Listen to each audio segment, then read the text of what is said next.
Hi YouTube, and welcome back to my channel. So I know it's been a minute or two since my last video, and I'm sorry I kind of stopped doing the every 2 weeks for a bit there, just with everything going on with Joey and myself and everything else. It's just been a little bit chaotic, and the holidays and Thanksgiving and just everything going on, so it was a little difficult for me to take a pause and make videos. So anyway, I'm back, at least for now. As you can tell, my voice is definitely starting to change. And I'm now, as of today, I'm 6.5 months on testosterone.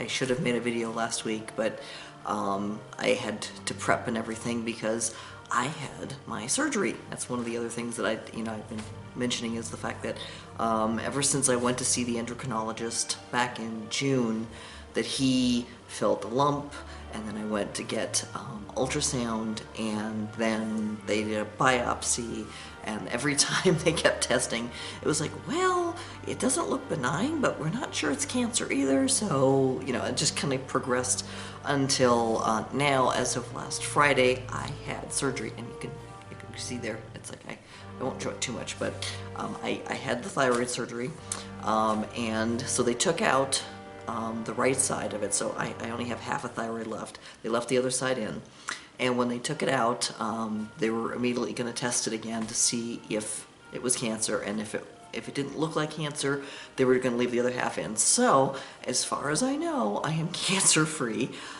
Thank goodness. That was a big worry of mine, was like, holy shit, do I have cancer? And apparently it looked like it was benign nodules and everything else, but I only have half a thyroid now for all of that. But, it's better safe than sorry. It looked suspicious enough to them that they were like, let's take it out. So at least I don't have to sit around worrying if those lumps in there are gonna, kill me or not. So there's that. And it doesn't look like it's damaged my vocal cords with the surgery and that kind of thing. Everything else is healing up nicely. It's been about 3-4 days now since the surgery, and I'm slowly recovering and stuff. I'm mostly taking ibuprofen for the pain and things. I had some Vicodin the first day that I came home from surgery because it was an outpatient procedure, but I don't deal with drugs very well. So I ended up, I only took the one Vicodin that night and went to sleep, and then I've just been on ibuprofen since, because I don't like how I feel on those drugs. I'm not the kind of person that could easily get addicted, because it just makes me feel like crap, and I usually have to take something called Zofran is the brand name of it, but it's an anti-nausea type medication on top of any kind of opiate or opioid, just because they make me feel that crappy. And I generally tend to avoid them as much as possible. So, like, I'll get a prescription, I'll have 20 pills, and I'll take one, and then they expire, and I throw them out. Well, I don't throw them out. You're not supposed to throw them out, but I do recycle them. There's a place in town where I can go and I can drop them off, so they don't get into the water supply and that kind of thing. So, anyway, so yes, I have survived my thyroid surgery, and I'm doing well, and that's at least one less thing I have to worry about now. Joey today just had his third of his 4 chemotherapy appointments. He has been doing really well with his treatments. He had the 3 radiation. He's had 3 of the 4 chemos. He gets 1 more chemo in January, and then we're kind of doing a wait-and-see approach, and I think at 6 months he's going to get another CT scan to see, if it's become aggressive and attacking any of the rest of his system. Right now it isn't. He had he had an x-ray today, and he had blood work today, and everything is coming back normal. Where the side of his head is shaved and everything, that's where all the radiation was applied, and so the fur there isn't growing back, so he still looks a little bit like a Frankenpuppy with with this half-shaved face of where they were doing all the biopsies and things. But we only had one little scare with him a couple weeks ago, not a couple weeks ago, like 5 weeks ago. It was one of the reasons why I ended up not doing a video a month ago, was he had, it was just before his second chemo, and it was like the weekend before his second chemo, and he, all of a sudden, he had been fine, he'd been energetic and everything, and then all of a sudden he stopped eating, and it was like no energy, just was laying around and just curling up on the couch with me and just acting very not normal. He just had it was like the life had just gone out of him and stuff, and I was like, oh shit, you know, this is it. It's attacking him more aggressively or something. And thankfully it seems that it was just he had a delayed reaction to his first chemo, and he got nauseous and he just lost his appetite, and we put him on, and I can never remember the names of these drugs, but it's an anti-nausea for dogs. And so we put him on that, and within a couple of days his appetite came back, his energy came back, and everything was fine. So even though we did do some additional blood work just to make sure everything was okay, went ahead with the second chemo, and I gave him some of those, the anti-nausea for another week after that, but I've taken him off of them for now, and for right now he's still fine. So, and he just, like I said, he just had his third chemo, and he hasn't had a recurrence of this kind of lack of energy, lack of appetite kind of a thing. So, you know, I'm kind of grateful for that, because that scared me a little bit. But right now he's still doing real fine. He's just bouncing around and lots of energy and things, and you know, he's just taking everything really, really well. I have medication in the house, just in case he needs it. If he starts to have another one of those episodes and stuff, you know, I will give them to him, and he's really good about taking medication. He really is, and so he's been doing real well with that. And he's actually not even getting as nervous as he was at the hospital anymore. Like, he used to get the shiver shakes on his whole body when I would take him in, and now he's just kind of like up and down and jumping on the couch and everything, and just kind of greeting other dogs in the area and just kind of wagging his tail and just taking it all in. So, so he's doing real well. I'm real happy about that. Other than that, not a lot of other news. I have officially closed down my analytics consulting agency this year. I mean, it's something I've been planning to do all year anyway, but I finally went ahead and filed all the correct paperwork with the Secretary of State and with the unemployment office, because my business, my consulting business was, I mean, it was just me. I did have subcontractors that I was working with for a while, but I was the only employee, and as well as the entity itself and everything. And I had it structured because it was an LLC, but it was something called a sub-S corp, so that of the money that I was getting paid from my clients, once you take away the taxes, and I always set aside about 40% to pay taxes, because I had to pay taxes every quarter. So the 60% that I got to keep, half of that I paid myself as a salary, as an employee of the company, and then the other half I took as a distribution. That way I was able to get around some of the self-employment tax things, and since I wasn't making, you know, like millions of dollars, I was, you know, any little bit that I could to save money on taxes was helpful for me to be able to use for my just everyday living and everything. So all of that's shut down now. I am now completely living off of savings while I'm working on being a novelist. As you guys know, I officially published my first novel back in September.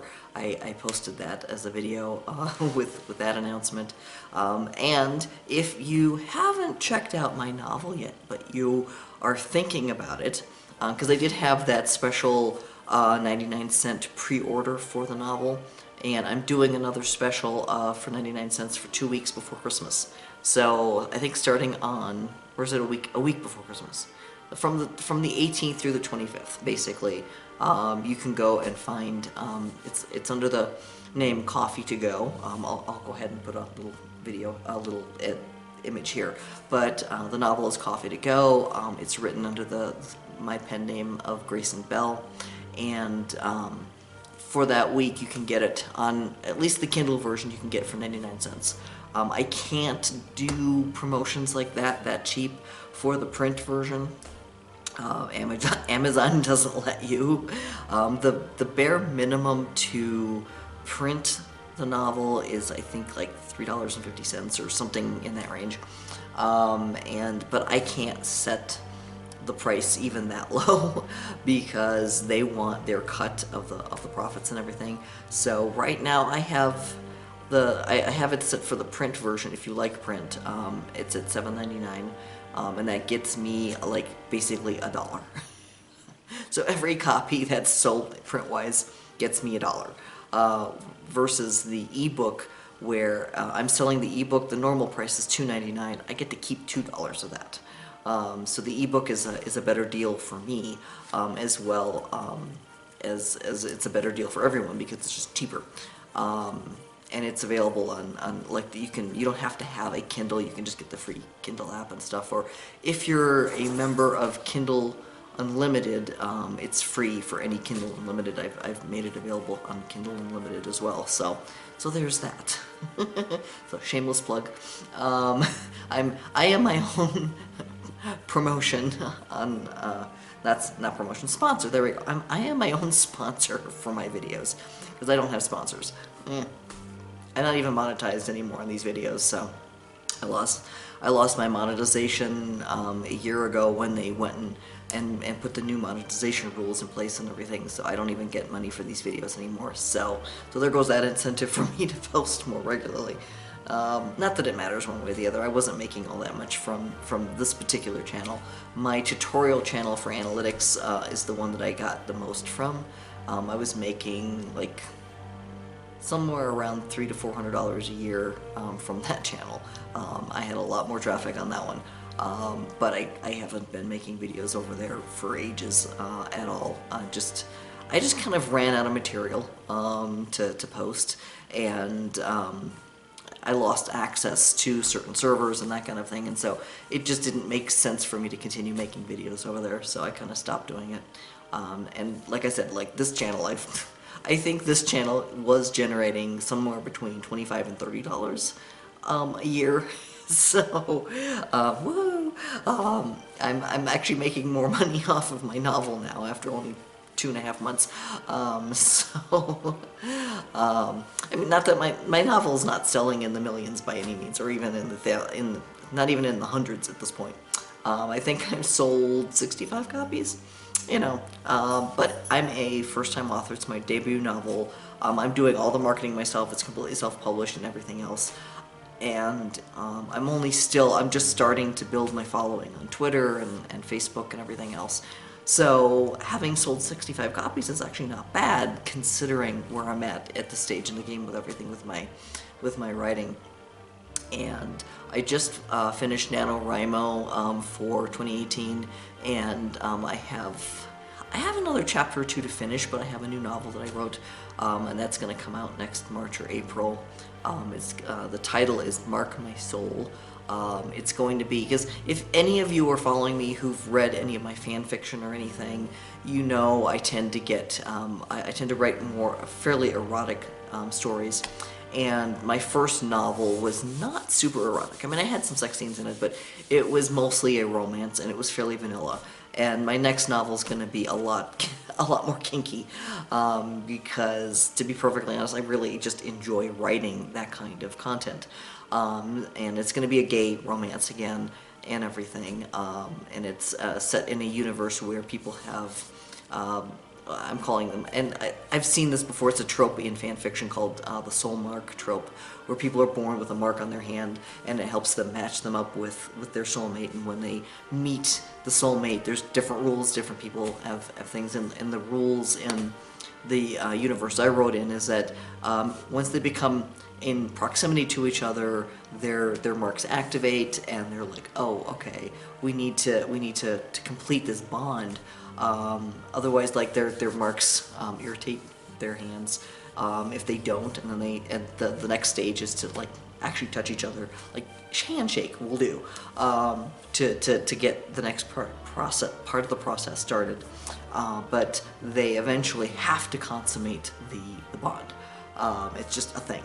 But the neat thing that I added to this particular story was the fact that homosexual soulmates are a thing, and they're a very rare thing, and so they're very celebrated in this world.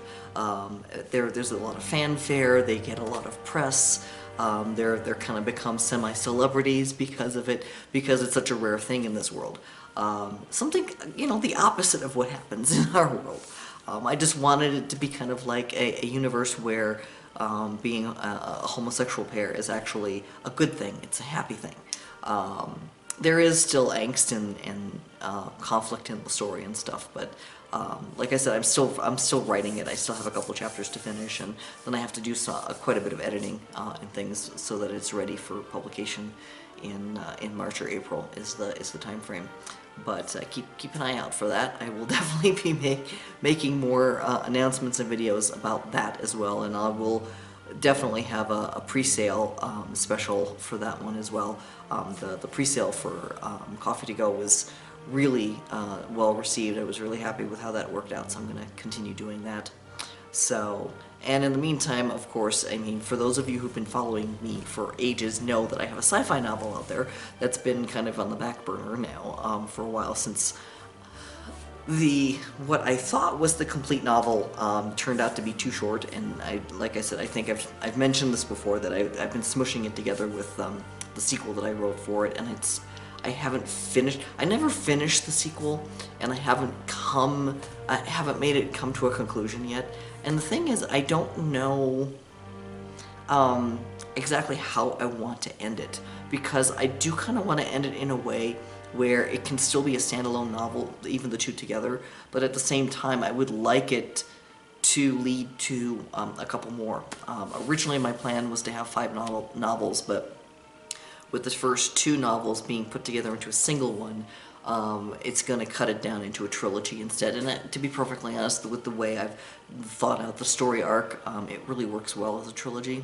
So I just need to kind of figure out how I want to make the first novel come to a satisfactory conclusion while still enticing people to want to read another novel.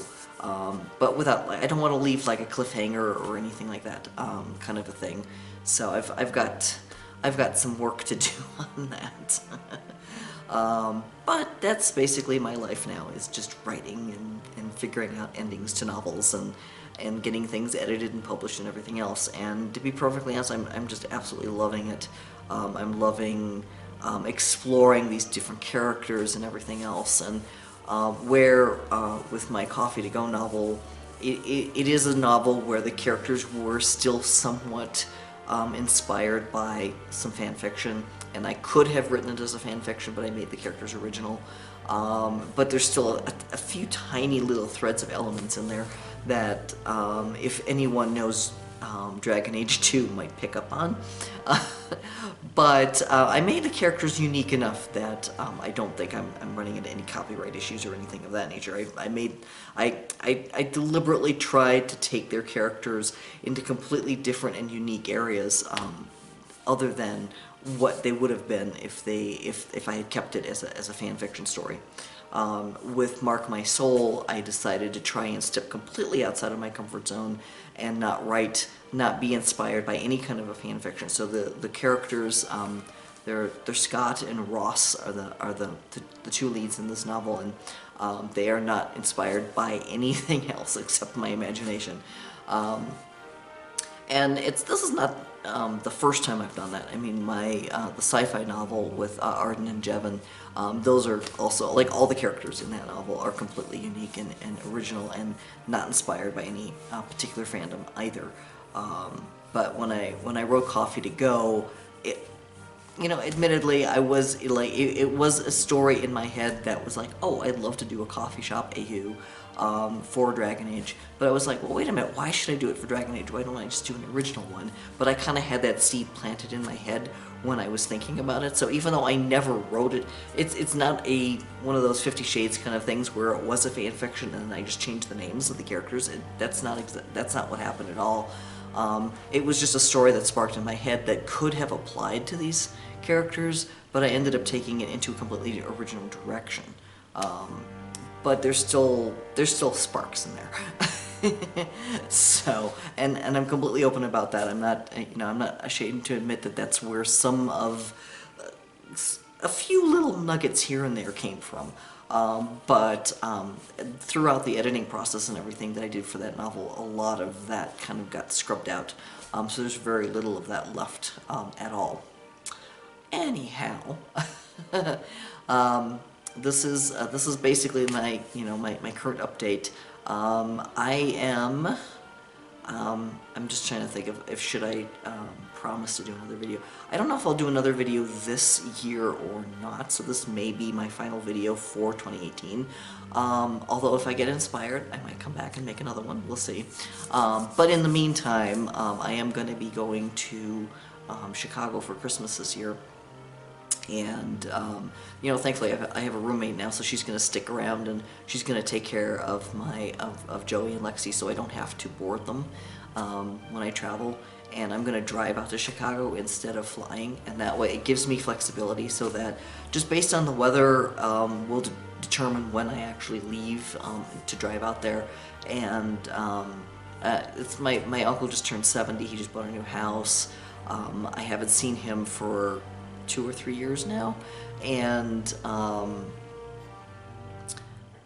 let's see, I was going to say something. Oh yes, sorry, I'm still coming down from all that Vicodin and everything else from my surgery, so my brain is like just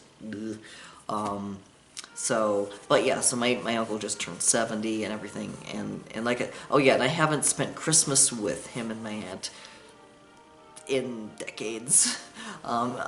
We used to go out to their house for Christmas every year when I was a kid, and because we lived, my mom and my grandmother and I lived in the city and they lived in the suburbs, and they would always come out and get us, and we would spend the Christmas Eve at their house. And haven't done that since I moved to Colorado almost 23 years ago, so it's been a while since I've been out to their house for Christmas.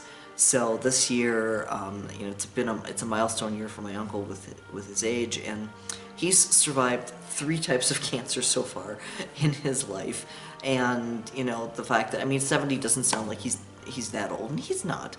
But at the same time, because of everything he's kind of gone through, every year is kind of like a precious gift kind of a thing, and it's like, you know, let's let me make sure that I can be there for him and visit and take the time, because I don't want to say, oh shit, you know, something happens and I regret not having been there or not having taken the time to spend another holiday with him and that kind of thing. So that's where I'm at now, is like, you know what, I just want to go out and just spend some time with my family. So I'm gonna do that. And thankfully, like I said, I have a roommate who lives with me right now, so she will help take care of the dogs. I have some really good friends. I've mentioned before, like, they've, ever since my husband passed, they've been again, drugs, can't speak. But they've taken really good care of me. They still come over to my place at least once a week and watch TV with me. We're currently binge watching Babylon 5 together. They bring me food and everything, and they've always helped me take care of my cats and my dogs and everything else. And so between my roommate and my friends, we're gonna, my dog should be in good hands. Joey doesn't get another chemo until January, so he should be fine through the holidays and everything. And thankfully, both dogs are really good at taking their pills and stuff, so I don't have to worry about anyone having a problem giving them their pills, as long as they use the peanut butter. That's all I do, is a little peanut butter on the finger and a pill, and they just lap it right up, and there's no I don't even have to hide the pill for the dogs to take the pill. They see the pill, they see that it's there, and they'll literally, like, I have the peanut butter on my finger and the pill there, and they'll literally just nibble the pill off of my finger and then lick the peanut butter off. So they're really good dogs. They're really good dogs. Anyhow, so that's basically all of my updates I have right now. If I don't come back until January, I will wish everyone happy holidays, Merry Christmas, Happy New Year, and everything. And, you know, if like I said, if I feel inspired, maybe I'll come and make another video. But I don't have any major updates I'm thinking of doing between now and New Year's. But anyhow, thank you for listening to me ramble once again. And until next time, take care. Bye-bye.